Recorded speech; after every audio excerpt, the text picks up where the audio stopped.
Adventures by Morse. Carlton E. Morse presents The City of the Dead, featuring Captain Friday. If you like high adventure, come with me. If you like the stealth of intrigue, come with me. If you like blood and thunder,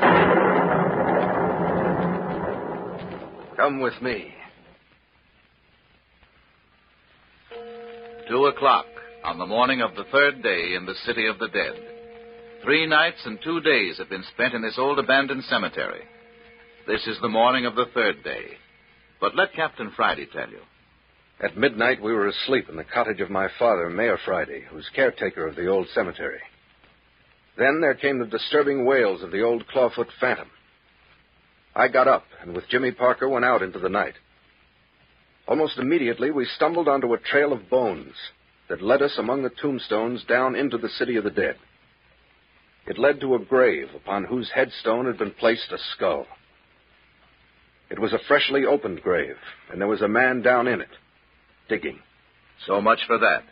In the meantime, Dr. Tooner had been left at the cottage with Phyllis Carroll, kept abed by her knife wound. Also, the old mare was supposedly asleep in one of the bedrooms, locked in by Captain Friday, so that he would not be disturbed. Dr. Tooner became frightened when old Clawfoot began to prowl outside the door and broke into Mayor Friday's room, only to find that he was not in the locked room at all. And then the Clawfoot creature took measure in his own hands. He broke into the front door, overwhelmed Dr. Tooner, and came to the bed beside the girl. When it reached toward her, she cried out and lost consciousness. It is now 2 a.m, and we are down in the City of the Dead, where Captain Friday and Jimmy Parker are watching the ghoul at work in the grave of old Ernie Morton. Get down, Parker. Down on your face and keep still. Did you see who it was digging in the grave, Captain? Keep still, I tell you. Not a move out of you. Don't even raise your head to look. Why so mysterious? Who is it? Never mind. You do as I say. Keep down here behind this tombstone. Here, where you going? Keep still. Now, listen. I'm going to sneak out alone. Yeah, but... Be quiet. I'm going out alone because it'll make less noise. He's down in the grave now. I want to catch him red-handed. Oh, I think that's a fool idea. Let me go along. You do what I tell you, Parker. Yeah, but he'll be desperate. He's liable to be the killer. I can take care of myself. Now, mind you, do what I say. Don't move a muscle until you hear me yell. I'll yell when I jump him. I don't like it. That doesn't make any difference. Remember now, wait until I yell.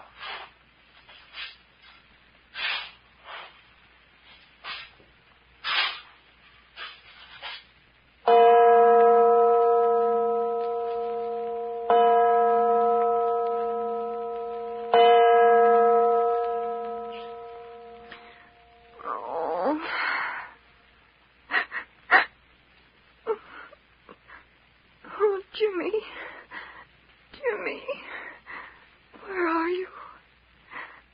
Where are you? Oh, my shoulder. Oh, my shoulder. Oh, Jimmy, what? Where am I? What's happened to me? The clawfoot. The clawfoot was here.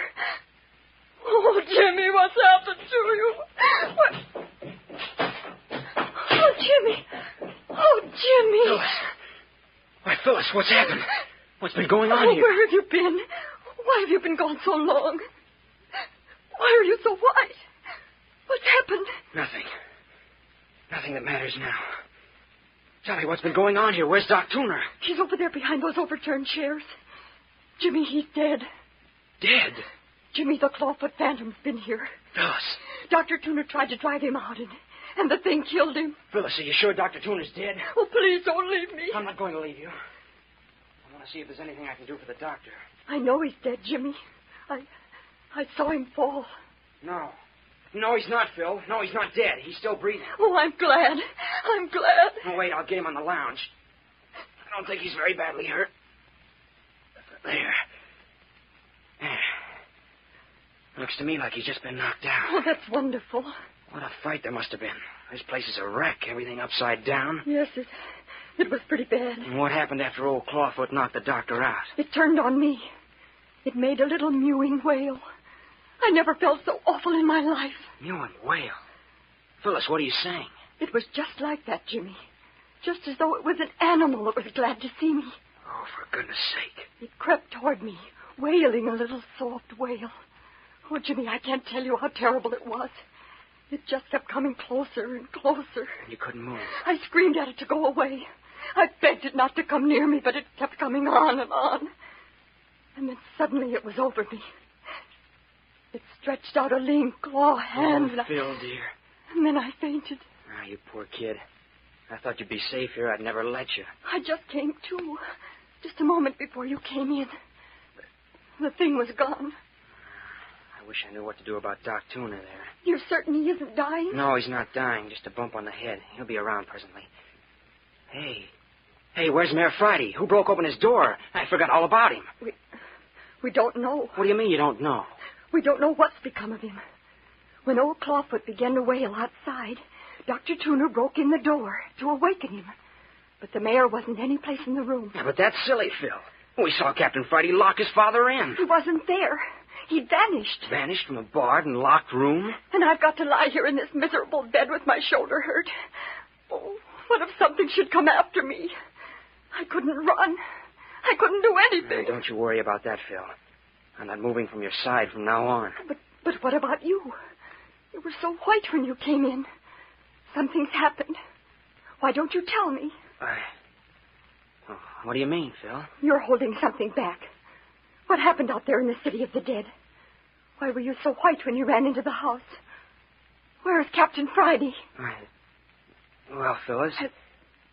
Has something happened to the captain? Now, Phyllis, you've got enough to worry about. Don't bother your head about it. It's Dr. Tooner. Yeah, still He's unconscious. groaning. He's still unconscious, but he'll be around pretty soon now. Oh, Jimmy Parker, you tell me what happened. You've got to tell me. Is he dead?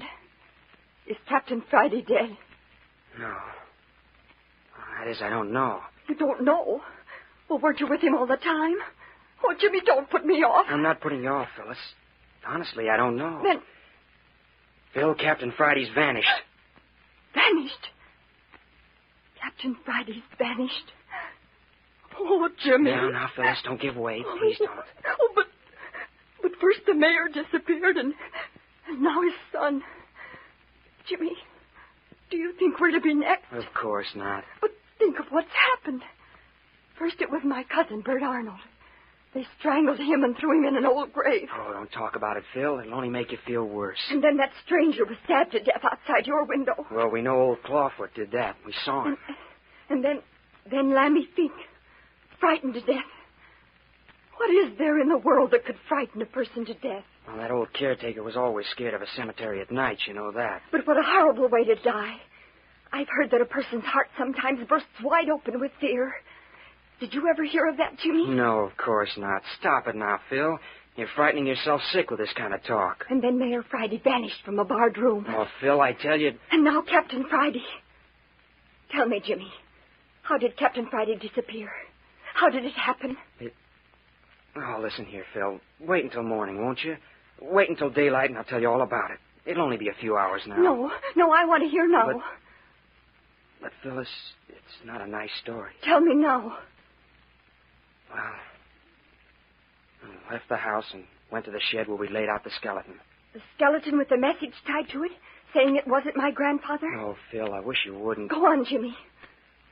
Well, the skeleton was gone. Gone? The skeleton, too.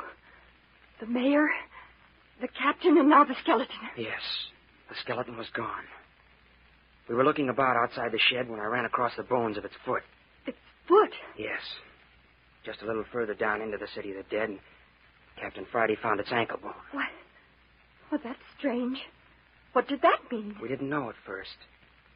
But presently we found leg bones and most of the rest of the skeleton scattered out ahead of us.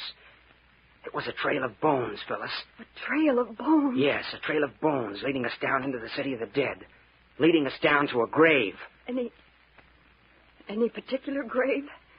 The grave of Ernie Morton. Ernie Morton? The grave we opened in search of the Black Pearls. Oh, Jimmy. The grave in which the strangled body of your cousin, Bert Arnold, was found. Oh, what does it mean? What is it?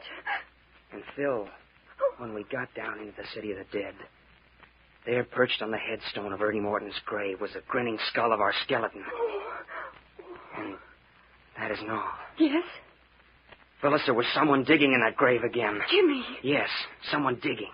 Digging. He didn't see us. We threw ourselves down in the shadow of a tombstone. It was brilliant moonlight. Who was it? I couldn't tell. I don't know. Captain Friday made me lie flat, and I couldn't see a thing. All I could hear was the shoveling. Shoveling of the ghoul in Ernie Morton's grave. Then what happened? Captain Friday was peering around the edge of the tombstone. Suddenly he called my name and dropped back to the ground. You saw who it was? That's what I thought, but if he did, he wouldn't tell me. He said he was going out after the fellow, and that I was to lie still until he yelled. He said he would yell when he leaped into the grave on the man, and that was my signal to come to his aid. Why didn't you go with him? Well, I wanted to, but he wouldn't let me. He wouldn't even let me raise my head to watch him while he sneaked up on the grave. Why? I don't know. Then he slipped out, and I waited. I waited. Pretty soon I heard the shoveling stop. I got ready to jump to my feet. I expected the captain to yell any second, but there wasn't any yell. I waited a few seconds longer, and then I raised myself and looked over the top of the gravestone. Yes, Jimmy? Phyllis, there wasn't a sign of anyone any place around. Jimmy! It's as true as anything I ever said in my life. Captain Friday had vanished. The gravedigger had vanished. Even the shovel had gone. I rushed to the edge of the half-uncovered grave and looked everywhere. There was nothing. Oh, Jimmy, I couldn't have done that. I stood there in the moonlight at the edge of the grave, petrified for a moment. Then I yelled until my lungs hurt. And all I got for my trouble was a lot of echoes. Echoes coming up from the ruins of the old church. Echoes and the faint sounding of that phantom church bell. I couldn't have stood it. Then I got sick, and I got away from the edge of the grave and started to run. It's more than a mile, but I ran the whole way back here to the cottage without stopping. No wonder you were white and out of breath. And I came in the door and found everything so upset and you so frightened, it brought me to my senses. I think the doctor's coming too, Phyllis. Get a pan of cold water, Jimmy. Bathe his head. Yeah, okay. Watch him, Phil. If he starts to move around, yell. I don't want him to fall off the lounge. He's all right. Only hurry. Coming. Now we'll fix him up. Poor old guy. Yeah, this cold water will help that head. You know, Phil, this is pretty rough treatment for a man as old as Doc Tuner. It's pretty rough treatment on any of us. And, Jimmy, just as sure as anything in this world, this is building up to something. Yeah. I suppose everything has a payoff. I just hope that payoff won't end up in a funeral parlor. That's all I hope.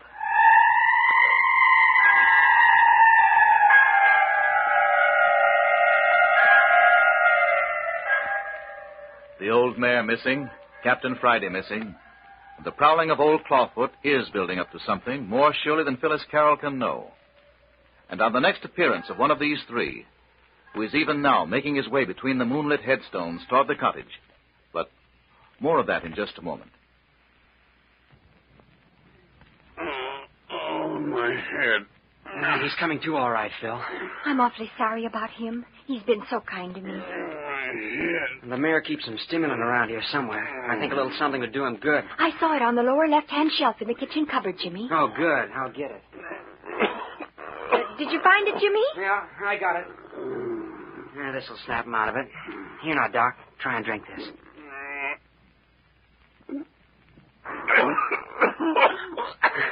That's put color in his face. He's opening his eyes, Phil. Hello, Doc. Feeling pretty bad? What is it? What's the matter? Just a little bump on the head, Doctor. You'll be all right in a minute. Bump on the head? How did I get a bump on the head? Oh, don't remember, huh? Old Clawfoot slugged you. Clawfoot. Clawfoot, I remember. He was after Miss Carroll. Did he get her? Did he get her? I'm all right, Dr. Tuner. Honest, I am. Don't you worry about me a bit. I shouldn't have let that thing get the best of me. I guess I ain't as young as I used to be. Well, don't you worry about that. You put up a good fight. Phyllis told me all about it. I'm still a good fighting man, Parker. I'd have brained that thing with a poker if my foot hadn't slipped. That's what was the matter. My foot slipped. Yeah, of course, Dr. Tuner. That's the way it happened. Now, you just lay back and rest a while. Say, Parker. Well? You know, I'm feeling kind of dejected like. I think I could do with another spoonful out of that bottle. Oh, that's right, sir. I'll bet you could. In just a minute, I'll fix it for you. Here you are. Oh, thanks, Parker. Yeah, that's all right. Now, you just lie still for a bit until you feel stronger. Jimmy, could I have a drink of water? Oh, sure thing. Now, I'll have it for you in a jiffy.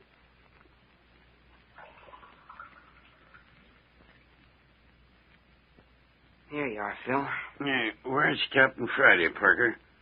He hasn't come in yet. What's he doing out meandering around the city of the dead this time of night? Oh, he'll be in when he gets ready. What gets me is what that old clawfoot critter wanted in here. I reckon he didn't come for Miss Carroll after all, seeing as he went away without hurting her none. Did you see what he did after I was knocked out, Miss Carroll? No, Dr. Tuner. He came toward me and I fainted. Oh, fainted, huh? Yes, and he was gone when I came to. And you ain't noticed anything different since you waked up? Anything about the room or anything in the room? Why, no. Funny. What do you suppose he wanted, Parker? I don't suppose he wanted anything. Probably the midnight ramblings of a mad creature. I think you and Phil were lucky to get off with your lives. Listen.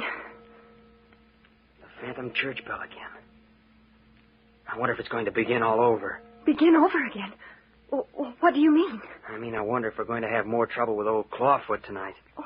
Oh, Jimmy, would you please look out of the window and see if anything's outside? Oh, of course, Phyllis. Hey, Dr. Tuner, what are you doing? You lie down there. No, sir. I reckon I'm feeling a mite sprier than I did. I guess I'll be moving about a bit. Yeah, but you had a nasty blow on the head. Well, you don't want me to stay in bed the rest of my life just because you bumped my head, do you, Parker? No, of course not. Not if you feel like getting up. There goes the bell again. Oh, please look out of the window and see if that thing is around again. I don't suppose I'll be able to see much. Shh. Someone on the porch. Yeah, someone on the porch. Listen. Shh. He's coming up to the door. Is it bolted? Yes, I locked it. I don't want it to come in here. I couldn't stand seeing it again. Shh, Phil. Doc and I can take care of you. I wouldn't mind having a gun. Yeah, that's what I wished for on his last visit. Here. You take the leg of this broken chair. I'll handle the poker. Shh, shh. Hello? Who's there?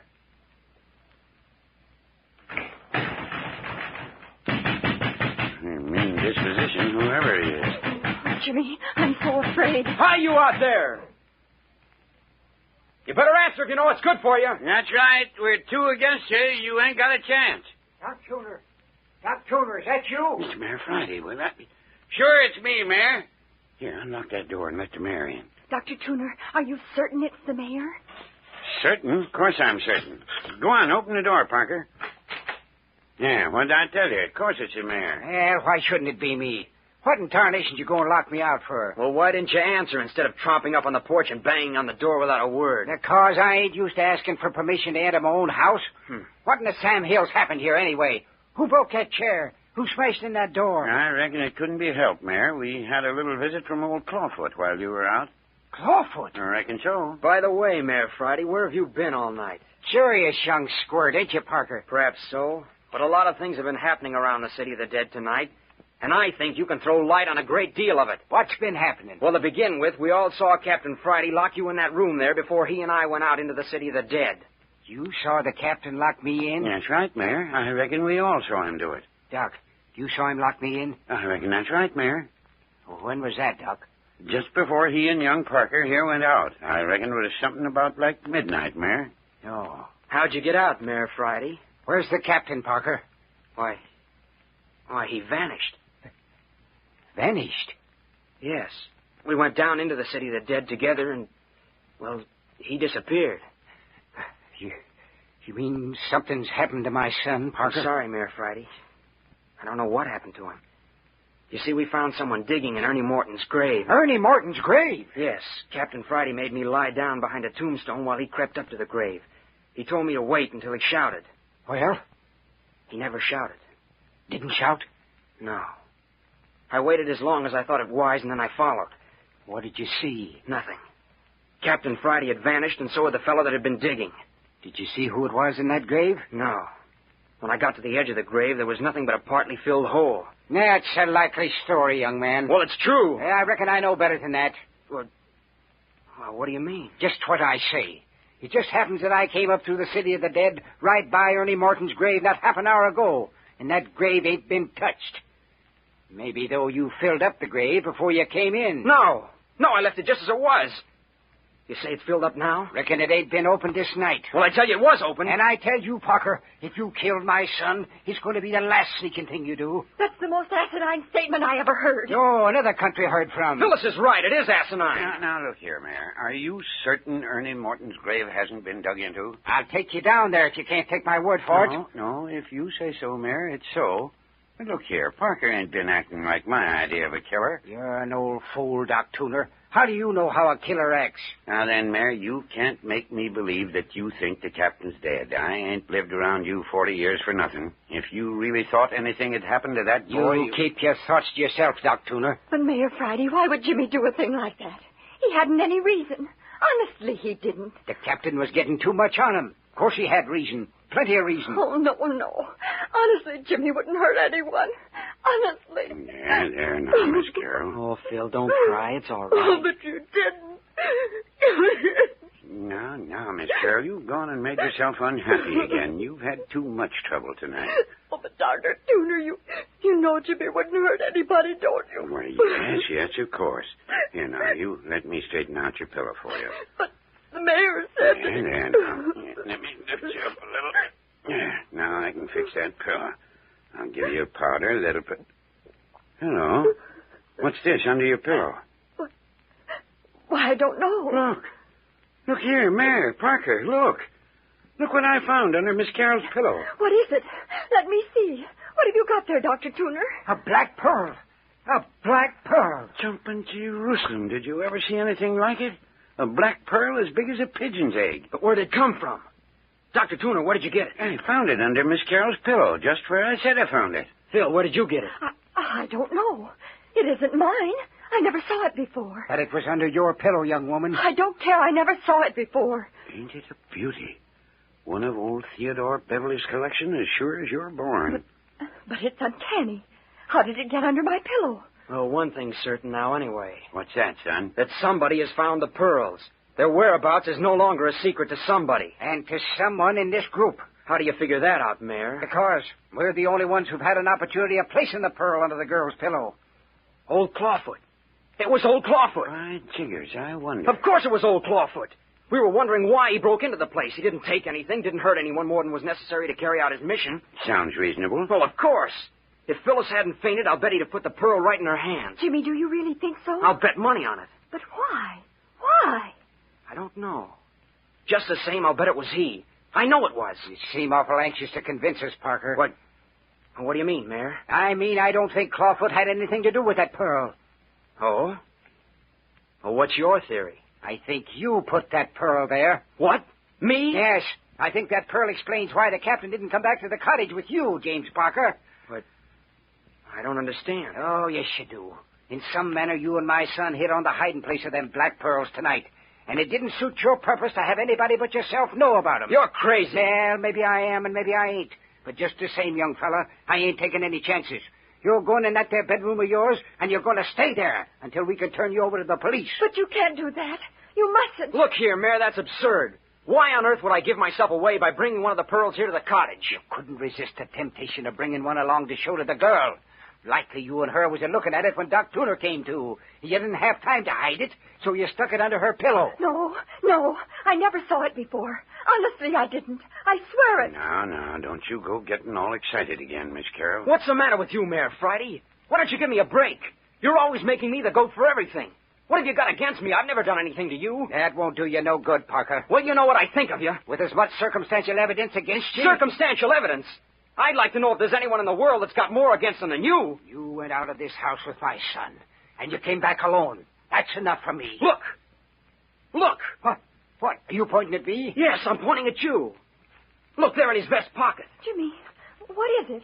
I don't see anything. Must be losing his mind. What's the matter with you? Look at that gold pencil in his vest pocket. That's Captain Friday's pencil.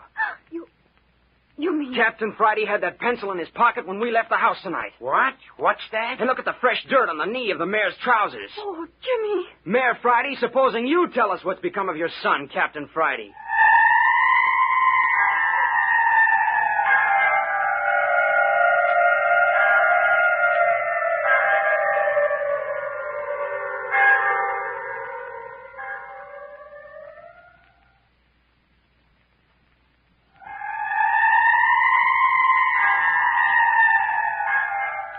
There have been many clues pointing to old Mayor Friday of the City of the Dead all along.